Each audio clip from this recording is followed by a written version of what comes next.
Hey there, fellow citizens of the internet. My name is Moses, and today I am going to address the issue of emergency funds.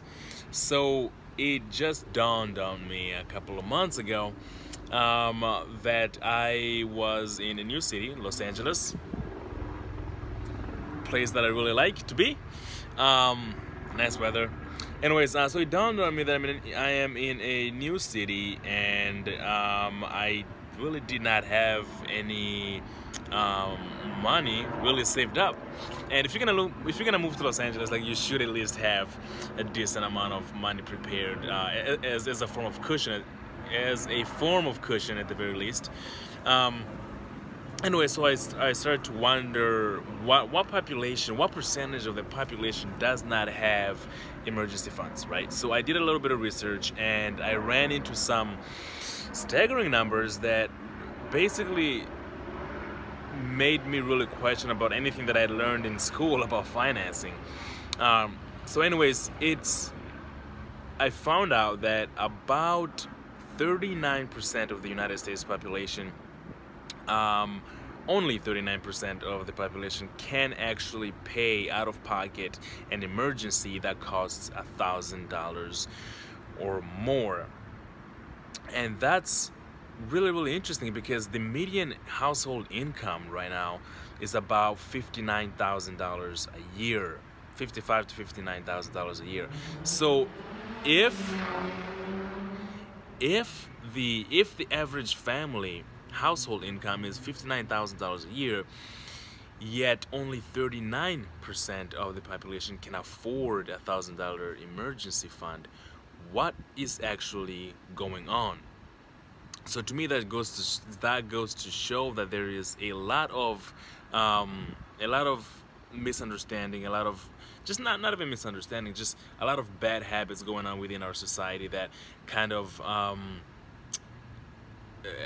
has built this habit of consumerism where we want the things now, so much so that we're willing to pay more than the things are actually worth. That's gonna be a topic for another day.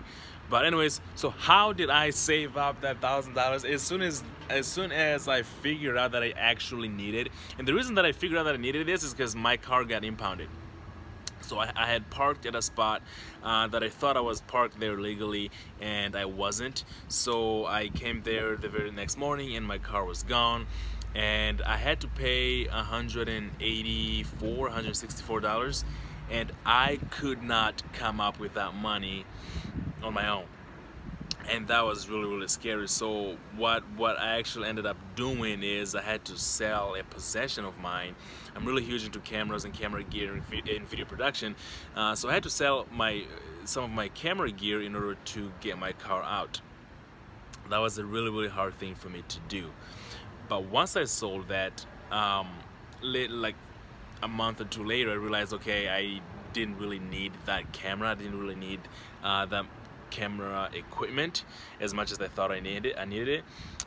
So anyways, this is how I ended up saving up my first, well, not really, but this is the situation that got me into realizing how much trouble I was in financially. So that getting rid of that equipment was able to get me to get my car out, and then I registered my vehicle and I started to drive for Uber and Lyft.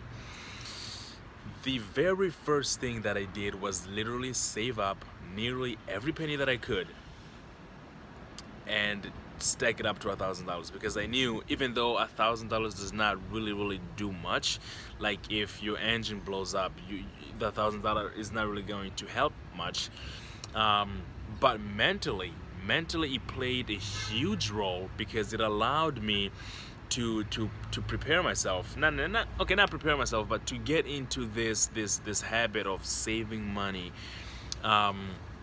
so that when, not if, but when when the need arises, I will have it there.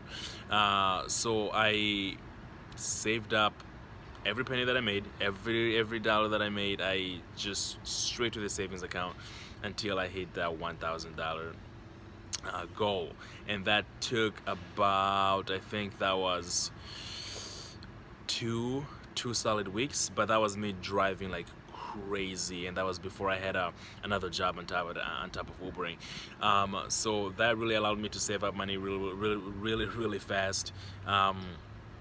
And yeah, once I got that, there was this feeling that was like, man, I now pretty much for the first time have $1,000 sitting in my savings account, not to be touched unless it is an emergency.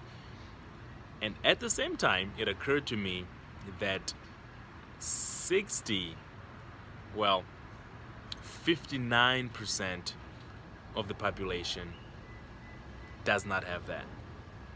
And there are a lot more families and people that make way more money than I do. And I was just in that same boat. So anyways, that is how I got to save up my first $1,000. Was one, getting rid of the possessions that I do not necessarily need. Actually, that thought would not have come across if my car was not impounded, if my car did not get impounded. So it's a weird thing to be thankful for a tragedy. I broke the law, I guess. So I guess that was a deserved penalty. But if my car had not gotten impounded, I would still have my camera gear. And my camera gear, though I really liked it, I love cameras and just shooting videos and editing and stuff like that. So if my car had not gotten impounded, I would still have my equipment, and my mentality towards finances would probably most likely still be the same. So anyways, if you would like to save your first $1,000, I would highly recommend going through all your possessions and figure out what can you live with comfortably, what can you live without, what can you live without, what can you live comfortably without. That's what I'm trying to say. So try to do that, and then get a job.